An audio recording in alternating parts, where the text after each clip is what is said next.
In this video, we're going to cover the functioning of the neural networks script for AiXQL. And this is what it looks like when you download the package and unzip it.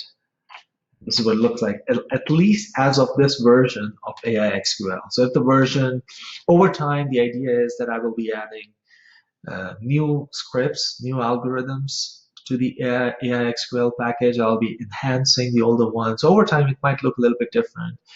And at a time when it starts looking too different, I will update this video. But hopefully you should see a script that looks something like that. I'm going to open it, and this is what it looks like. So this is a neural network script.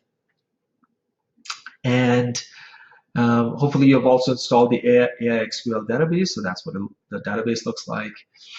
And there's a link at the top of the script that actually has, it's a link to a post, a blog post that describes, the script has some references, including this video. So underneath this video, you'll see some references to some of the things I'll be going over as I explain the script. So it's not a long script. So, it's about 47, less than 50 lines of code. So it's pretty short. And the idea is that using this script, the goal is that you will be able to run a neural network or train a neural network on any data that you have. So that's a pretty lofty goal. Right now, as of this version, so this version is as of the end of 2018, it has limited capability right now, but over time that capability will be enhanced. So I'll kind of go over the limited capability that it has today. But just to kind of put it in perspective, the goal is that you'll be able to run a neural network on any data. You'll be train a neural network on any size data set, so it can have a lot of independent variables. So that's kind of a complicated example, but that's and then over time I also want to add some what I call heuristic adaptation. So these are basically rules of thumb and some experimentation that makes the algorithm run faster, run better. The solution, the algorithm converges to some good solutions for problems. So those are not, that's kind of a mixture of art and science. But anyway, so that's where this stuff is headed. Right now, what I'm going to show you today with the script is to train a neural network on what is called an XOR problem. I'll explain a little bit about what that is, and I'll actually do that right now. So if you open your AiXQL, there's some sample data. So it says sample data underscore XOR. So if I open that, so you right click that and look at the top 1,000 rows, you'll see what that data looks like. So here's the data that we have. So we have two variables, x1 and x2, and then we have y. So y is our independent variable. Y is what we want to predict using x1 and x2. Now the XOR problem, which is also called exclusive OR, is, for example, if x1 is 0 and x2 is 0, then y is 0. If either one of x1 or x2 is 1, y will be 1. So for example, in this case, or in row 3, y is 1. However, if both x1 and x2 are 1, y will be 0. So this is an exclusive OR problem. And I might prepare a post at a later time, kind of showing why this is an important problem, but I'll give you a hint. The exclusive OR problem is not something that is what is called linearly separable. So this is kind of it has a non-linear solution. Okay, the OR problem. So in other words, if y is 1, when either x1 or x2 is 1, then in that case, this row number 4, y will be 1 in that case. That is a linearly separable problem. So that's an easier problem to solve. The exclusive OR, this problem, is a tough one. And normally we can't solve this using a linear method, for example, like linear regression or something like that.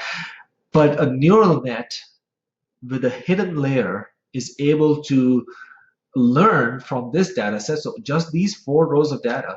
It's pretty incredible if you think about it. We just have 4 rows, and by going over these 4 rows again and again and again, the neural network, or at least that's the hope, will be able to learn these patterns such that it can predict when y is supposed to be 0 or 1. Okay. So pretty simple problem, but has some complexity. But that's what we're going to do with this, with our training example here. So the script can actually run right out of the box. I'll run it in just a second, but I'll explain what the inputs are. So the first section, this is just kind of introduction to what this is. The next section is not for editing. This is just declaring some variables that the script will use. This section over here is something that you can edit. So for example, the first one, the process, we're going to train a neural network. So that's why that is trained. The next one is the database name. So this is the database that contains our input data. So right now we're going to use the input data that comes with the AiXQL package. So that's this data, the sample XOR. So we're going to let it remain at AiXQL. I'll go over an example where I changed that so you can see how you can reference a different data set to run with this neural network. The next one is the table name. So the table name within the database. So this is a database, and the table name is sample data underscore XOR. So that's what's here. And then this one, the model prefix. We might be interested in training more than one model. So what the model prefix does is it puts its prefix before the trained networks. There are different files that are different tables that are produced when the neural network is trained, and all of them will be preceded by this prefix here. So that allows us to train multiple versions, and that'll become handy later on. There's a license key, and we're going to leave it blank for now.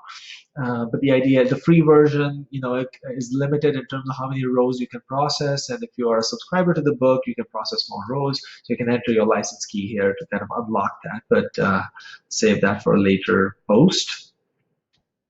And then here we have a number of different neural network inputs. So for example, the first one is the maximum number of iterations. So this is how many times the neural network will go over the rows of training data. So we saw that there were 4 rows of training data. Let me open that table again so you can see.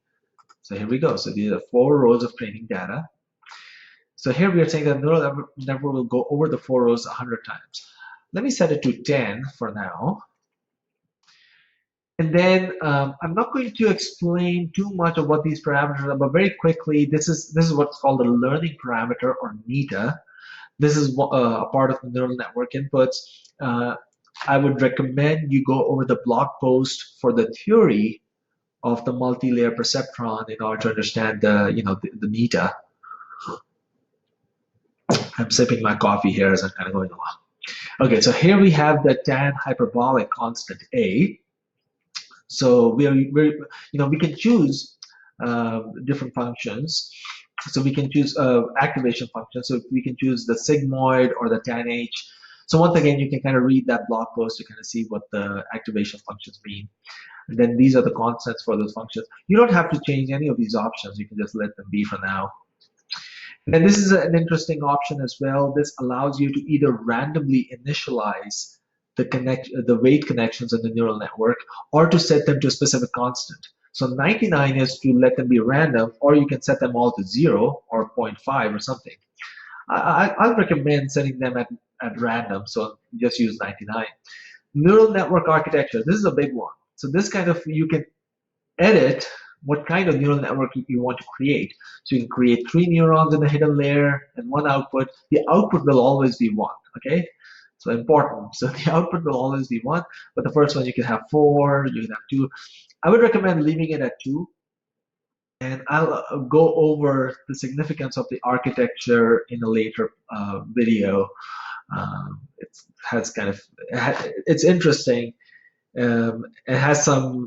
It's an interesting segue into the deep learning problem as well. Okay. So pretty much the only input that I'm going to be modifying in this video is the number of iterations. Okay. All right. So there we go. So that's the only one I modified, and I'm going to run it. And you can run it by hitting execute or also hitting F5. I usually hit F5 because it's quicker for me. And there we go. It produces some output in the messages window.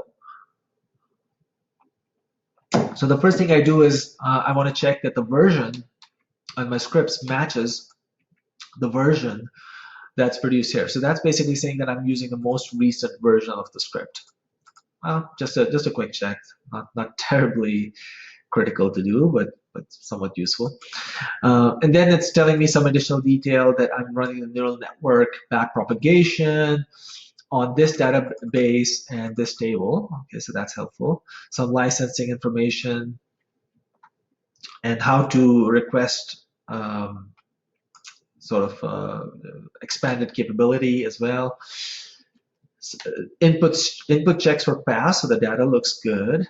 So typically, it's important to run this script that the input data has all your dependent variables. So these are x1, x2, x. You can have x3, x4, x5. So they're all labeled exactly like that. x1, x2, x3. They should be x1 and then x3. So there shouldn't be a gap. And they should be labeled exactly like that, x1, 2, 3, 4, 5, 6. So that's how the dependent variables should be labeled, and your independent variables should be labeled y. Okay, so that's the important thing about your input table, how to format it. And then the values for the neural network, these are all numeric. I think as the algorithm kind of upgrades over time, I might include functionality to sort of auto-process non-numeric data. But for now, all your dependent variables will be x1, x2, and they'll be numeric, and the same thing goes for y. Okay, and then it's telling me that that your architecture is 2-1, and then how the error is decreasing over time. So this is a very interesting output. I really like this one because we are running 10 iterations, and what this is doing is it's averaging iterations. The iterations are also called epochs. Okay, they're also called epochs. And what it's doing is it's averaging. It's taking whatever number of epochs you put here. So for example, I could put 50. Okay, and I'll run it again. What it is doing is it's taking the 50 iterations and measuring the average error, the mean squared error. So I'm not going to explain the formula, but I will have a post on it where I explain what the MSE is, or the the mean squared error. It's averaging the mean squared error over each iteration, and then it's taking the 50, it's organizing them into deciles. So for example, the first 10% of iterations, the next 10%, the next 10, the next 10. Okay, and it's averaging the error, and then it's presenting that here. So how does the error decrease? So the idea is, in a neural network, as it trains, as it goes through the iterations again and again and again, the error will hopefully decrease over time. Okay, that's the gradient descent. It's also called gradient descent, and that's part of the mathematics that the algorithm is supposed to do, is reduce the error over time. So here we are saying over the first 10% of epochs or iterations, the error was 0.1778. Over the next 10% of iterations, it was 0.17. And then 0.16, 0.15. So you can see that it's kind of going down. But I really want this value to be much lower than this. So what I'm going to do is I'm going to increase the number of iterations. Okay, I'm going to take it to 100. And I can see that, wow, it did go down. It went from 0.17 all the way down to 0.05. So because I'm using 100 epochs, so the first decile is actually iteration or epoch 1 through 10. So that's what it is. And this one is 11 through 20 and so on. I'm going to go even further. I'm going to go to 200 and see what that looks like. So you'll notice that this time it actually didn't go down as much. Last time, the last one at the, after all the iterations were run, it was down to 0.05, and now it's 0.15. And that's an interesting thing about, because we're using random starting weights. Okay, so we're using random. Each time we run this, our answers will be a little bit different, and it may not learn it may learn faster or slower depending on how the randomly initialized weights behaved. If we got lucky and at the very start the weights were sort of close to the actual solution, just randomly, just by pure luck, we're going to train the network faster. If you were not lucky, then it's going to take more time. So in this case, for example, it only went down from 0.16 to 0.15 after 200 iterations. And once again, in later iterations of this algorithm, I'm going to have some what I call heuristic adaptations, including something called genetic algorithms, which will hopefully help us find the solution faster. But for now, I'm going to keep trying. So I'm going to take it up to 300 iterations, and I'm going to run it again and see what we get this time. It'll take a little bit longer. So you'll notice that this time it went down quite a long, it went down 0.0008. That's really good. So at this point, the network, I would say it's trained. Okay. So how do I get to look at my trained network? So what I'm going to do is I'm going to go to tables. I'm going to right click that, go to refresh.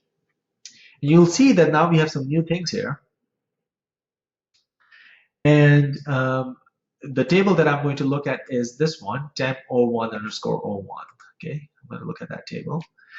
And this table has my original data, so x1 and x2, and the actual output, along with the predicted output. So this is just the row identifier. So row 1, 2, 3, 4. Okay.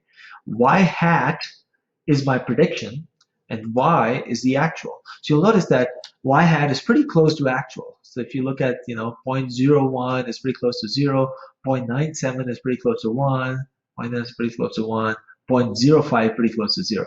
So the neural network is doing pretty good. It's trained. Okay, very good. So now that we have a trained neural network, the question is, well, how can I apply this neural network to sort of new data?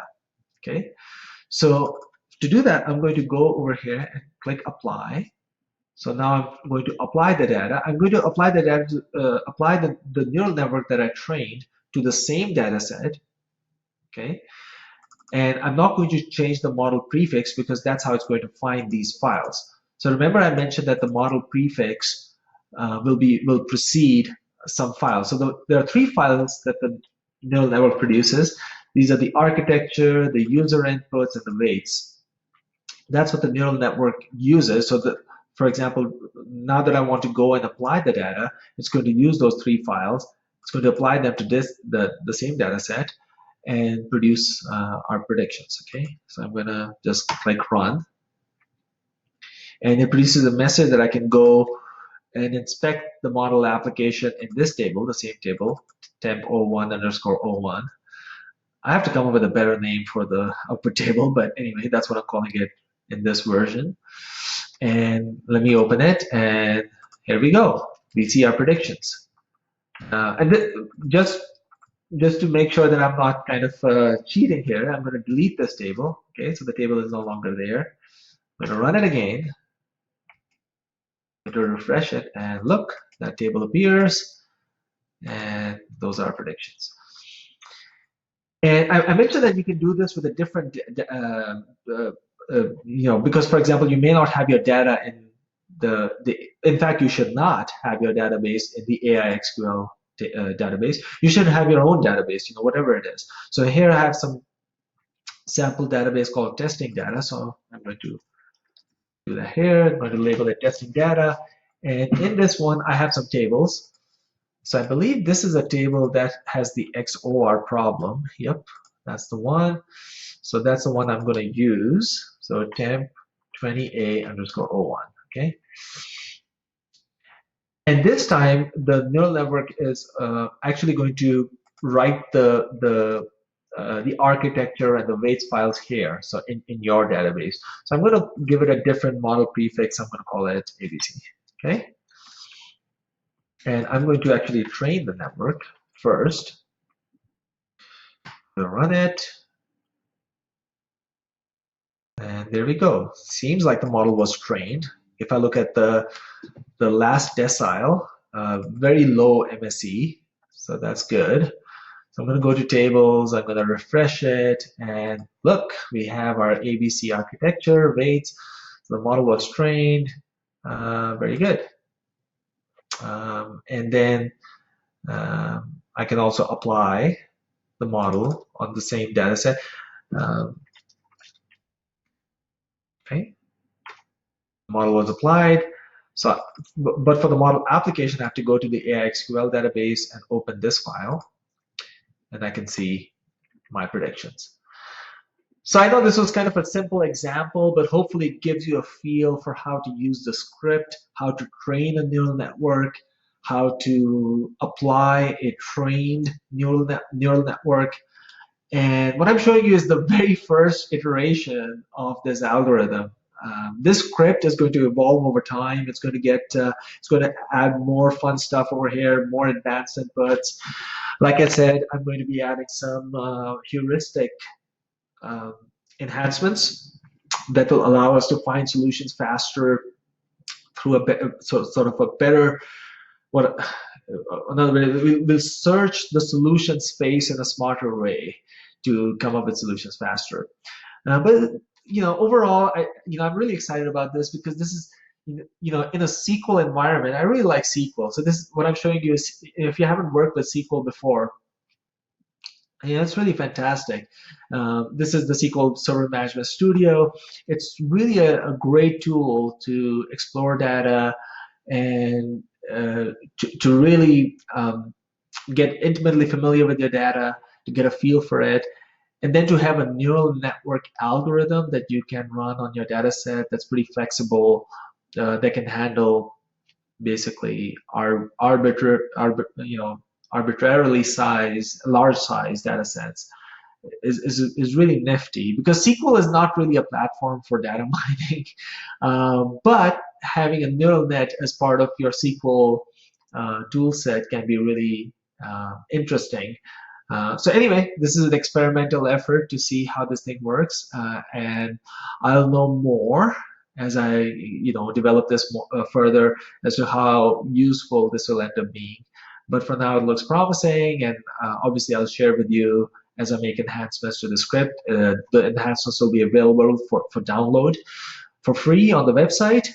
So hopefully you enjoyed this, and this as I update the algorithm, I'll be posting new versions of it over time. All right, hope to see you back soon.